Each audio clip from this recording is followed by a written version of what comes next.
Olá! Desemprego, corte nas empresas, afinal, como driblar a crise? Esse é o tema do programa Sem Disfarce de hoje.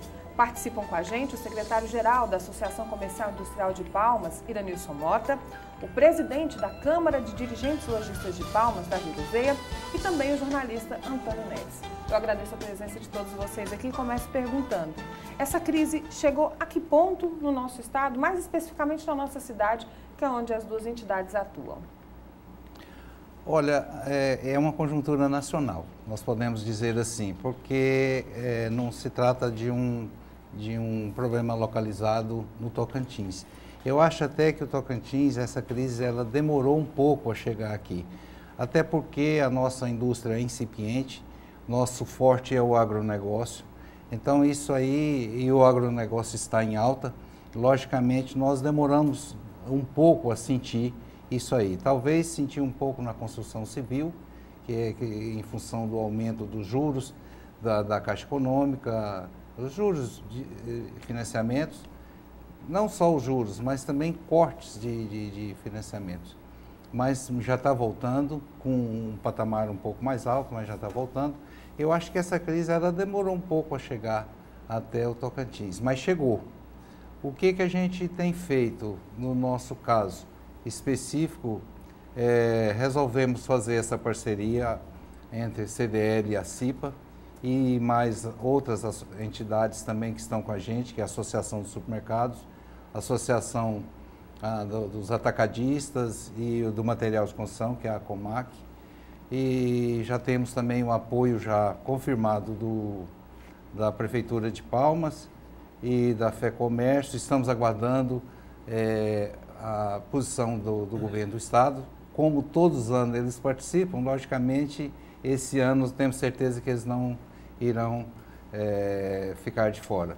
Eu acho que é importante, o SEBRAE também é um parceiro indispensável nessa movimentação.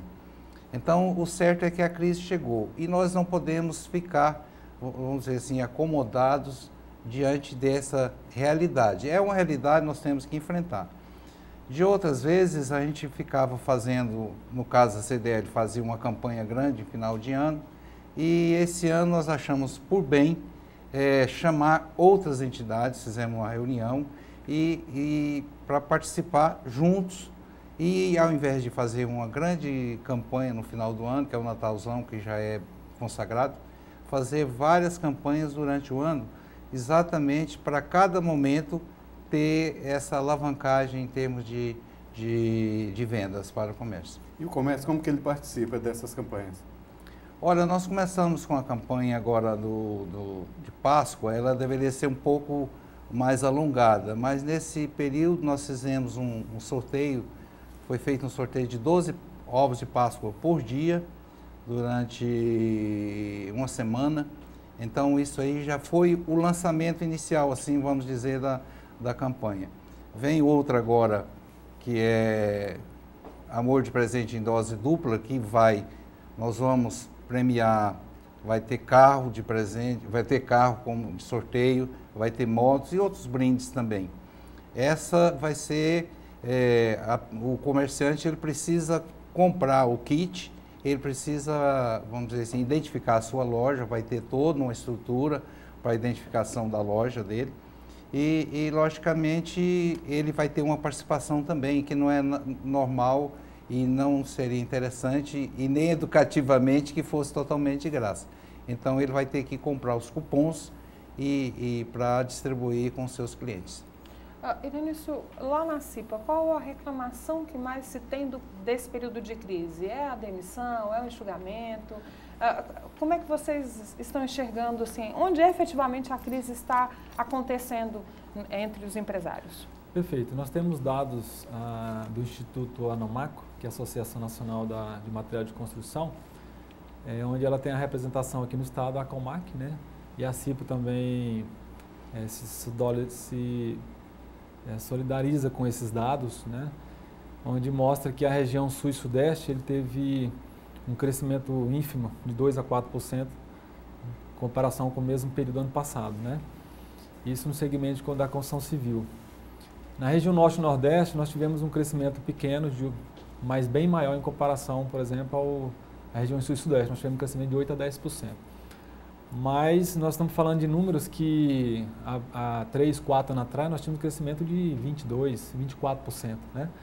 Então a redução realmente é muito grande. E isso vem ocasionando um volume enorme de demissões, porque as empresas, quando eles chegam nesse ambiente de crise, elas também têm que se adequar. Né? Então ninguém abre uma empresa apenas para fazer bonito, para ter uma fachada maravilhosa, ter um uniforme bem visto, mas ele abre principalmente para dar resultado financeiro. E nesse ambiente de crise é um ambiente onde as empresas têm que se adequar, né?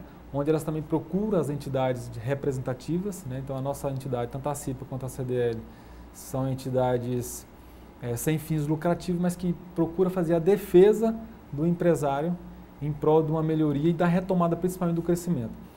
Essas ações que o senhor Davi realmente acabou de falar, são ações estratégicas que nós estivemos analisando, uma vez que sozinho é impossível a gente retomar o crescimento. Nós sabemos que isso é uma conjuntura nacional, mas cada estado tem a sua particularidade, cada município tem a sua particularidade. Né? Palmas, por ser o centro financeiro do estado, ainda tem alguns aspectos positivos em referente, por exemplo, à questão do funcionalismo público, municipal, estadual, que isso, nós temos um ticket médio maior em relação às demais cidades do estado, mas a crise ela veio e o impacto maior nesse momento está sendo principalmente em relação às demissões. Então a gente acompanha o cenário econômico, num ambiente acadêmico do qual também eu participo, a gente tem percebido não só em Palmas, mas em Araguaína e Gurupi, que a maioria das universidades também já vem passando por um problema econômico. O governo federal reduziu bastante, né, o FIES, e isso tem feito um impacto enorme, porque o poder de compra do consumidor ele diminuiu também bastante. Né? E isso tem alargado as filas do desemprego, não só aqui no Tocantins, mas também ao longo de todo o Brasil. Até quem tem dinheiro está com medo de investir, pelo menos isso parece para a gente, né, Antônio? Para vocês também isso acontece? Por exemplo, o seu Davi tem loja, com comércio, certeza. Você também tem empresa? O poder de compra do consumidor ele diminuiu bastante, assim como o poder de negociação, o poder de compra do empresário. Porque veja só, o empresário, se ele tem um valor X para ele adquirir determinadas mercadorias e ele já não tem mais esse montante, na hora da compra, se ele não compra bem, ele também não consegue vender bem. As margens dele vai diminuir cada vez mais. Né? E isso exatamente porque o volume de vendas também está diminuindo. Então é um processo natural. Nós que somos, eu atuo na área da administração empresarial, né?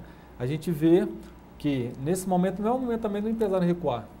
É o momento do empresário assumir as possibilidades que as entidades vêm colocando à frente, assumir as estratégias também governamentais, como a gente tem visto a Caixa Econômica, né? Colocando novos créditos, aumentando mais um pouquinho o prazo. Então as empresas têm que se adequar a esse momento dinâmico para quando começar a sair esse momento de crise, ela vai ter uma retomada de crescimento. Agora, se ela recua as estratégias dela de venda, com certeza ela vai ficar à mercê de uma crise muito mais caótica para o ambiente daquela empresa. Isso aí nós temos presenciado, professor Iranilson, agora recentemente, exatamente essa tendência a nível nacional de aumentar a quantidade de prazo, a quantidade de parcelas que a pessoa para pagar. Então, isso já é uma virada, vamos dizer assim, em função da crise que, em vez de ter um prazo mais reduzido, tem um prazo mais alongado, exatamente para facilitar. E nesse caso específico que você acabou de dizer, nós podemos fazer uma análise, quer dizer, Antônio, da seguinte forma. Nós estamos analisando a nossa microeconomia, mas se você colocar a macroeconomia a nível de Brasil, essa instabilidade que vive o país, isso aí também causa, vamos dizer assim, susto no grande empresário que vem de fora, o grande investidor que vem para o Brasil em função desse momento de instabilidade, afugenta, de certa forma, esse grande, e, logicamente, o empresariado local, o empresariado nacional, ele também põe o pé no freio, logicamente, se ele tem algum projeto para investir, ele põe aí para aguardar, para ver que rumo que a economia vai seguir, para onde que ela vai caminhar, exatamente para fazer um investimento seguro, a pessoa precisa ter esse tipo de atitude. O senhor que é lojista hoje, vender barato Certo, é sinônimo de movimentação. Mas existe também outras ações também que o lojista ele pode investir para manter também o aquecimento nas vendas? Tipo Sim. treinamento pessoal, bom atendimento, qual Lógico, é isso aí é uma coisa, o comércio vive disso, né?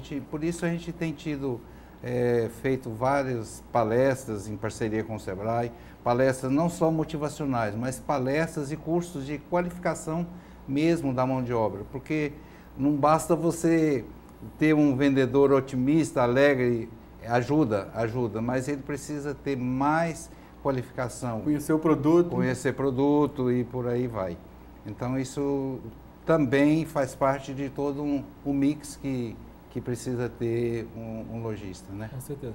Falta, na sua opinião, também um pouco disso? Nesse aspecto também, Antônio, quando a gente faz uma reflexão assim, me fale, por exemplo, um momento positivo que você teve no comércio, né, em relação a um ambiente de compra.